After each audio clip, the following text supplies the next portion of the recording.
নয়াপল্টনে শোকাতুর নেতাকর্মীদের ঢল, চলছে কোরআনখানি। বিএনপির চেয়ারপারসন ও সাবেক প্রধানমন্ত্রী বেগম খালেদা জিয়ার মৃত্যুর সংবাদ ছড়িয়ে পড়ার পর থেকে নয়াপল্টনে দলের কেন্দ্রীয় কার্যালয়ে জড়ো হচ্ছেন হাজার হাজার নেতাকর্মী।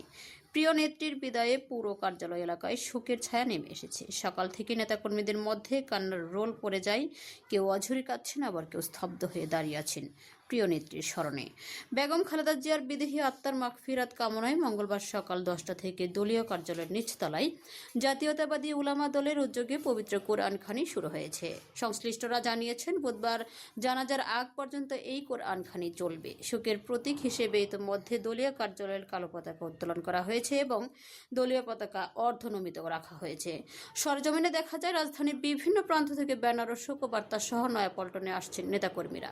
কেউ কার্যালয়ের সামনে, আবার কেউ রাস্তার ওপর অঝরে কাঁদছেন, আবার কেউ কেউ নীরবে নিভৃতে দাঁড়িয়ে কাঁদছেন। এ সময় চেয়ারপারসনের উপদেষ্টা সৈয়দ মোয়াজ্জেম হোসেন আলাল সহ কেন্দ্রীয় নেতাকর্মীরা কার্যালয়ে উপস্থিত হন। নয়াপল্টনে উপস্থিত নেতাকর্মীদের খালেদা জিয়ার মৃত্যুর জন্য শেখ হাসিনাকে দায়ী করে তার ফাঁসি দাবি করেছেন। শরীফ উদ্দিন নামের বিএনপির একজন কর্মী বলেন, শেখ হাসিনা বিনা অপরাধে খালেদা জিয়াকে বছরের পর বছর কারাগারে আটকে রেখেছে। সেখানে খাবারের সঙ্গে স্লো পয়জনিং এর মাধ্যমে খালেদা জিয়াকে দুর্বল করে দিয়েছে, যার ফলে আজকের এই দিন আমাদের দেখতে হচ্ছে। সাইফুল ইসলাম নামের ছাত্রদলের একজন কর্মী বলেন, আমরা একজন আপসহীন নেত্রী হারালাম, যিনি দেশের জন্য তার সর্বোচ্চটুকু ত্যাগ স্বীকার করেছেন। তার মতো এমন দেশপ্রেমিক কেউ ছিল না, তিনি ছিলেন অতুলনীয়। আল্লাহ তাকে জান্নাতের সর্বোচ্চ মাকাম দান করুন, এই দোয়া সবসময়।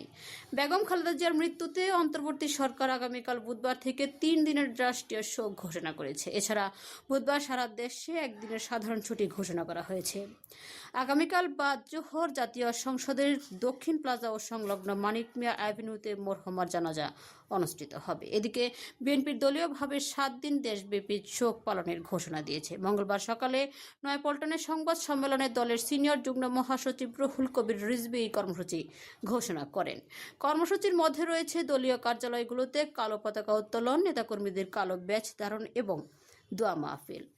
উল্লেখ্য, মঙ্গলবার ভোর 6টায় রাজধানীর এভার কেয়ার হাসপাতালে চিকিৎসাধীন অবস্থায় ইন্তেকাল করেছেন রাজধানীতে আপসহীন নেত্রী হিসেবে পরিচিত বেগম খালেদা জিয়া। দীর্ঘদিন চিকিৎসারত দেশের প্রথম নারী প্রধানমন্ত্রী ও বাংলাদেশের জাতীয়তাবাদী দলের চেয়ারপারসনের এই প্রয়াণে দেশের রাজনীতিতে নেমে এসেছে গভীর সুখের ছায়া। বেগম খালেদা জিয়ার মৃত্যু শুধু একটি রাজনৈতিক অধ্যায় সমাপ্তি নয়, বরং একটি যুগের অবসান। গণতন্ত্র, জাতীয় সার্বভৌমত্ব ও জনগণের অধিকার রক্ষার সংগ্রামে তিনি ছিলেন ধৈর্য ও আপসহীন এক নেত্রী।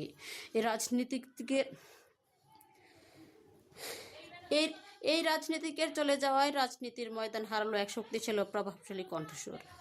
দেশের মাঝে থেকে এই বেগম খালেদা জিয়া, এই আপসহীন নেত্রী বেগম খালেদা জিয়ার মতো নেত্রী কোথায় এই বাংলাদেশের মধ্যে আরো হবে কিনা জানি না।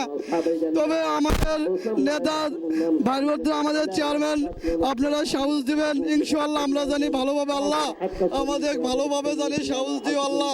এই ফ্যাসিস্ট খুনি হাসিনার জানি আমরা বিচার করতে পারি, এই বাংলাদেশের মানুষ বিচার করতে জানি পারে আল্লাহ, এই ক্ষমতাটা তুমি দিও। দাঁড়াতে পেরে নিজেকে অনেক আনন্দিত, অনেক গর্বিত মনে করছি। কারণ এই একটা সময় আমি দেশে উপস্থিত থাকতে পারছি, এই জন্য আমি ধন্যবাদ জানাই সবাইকে এবং ধন্যবাদ জানাই আমার বাংলাদেশের সকল মানুষকে।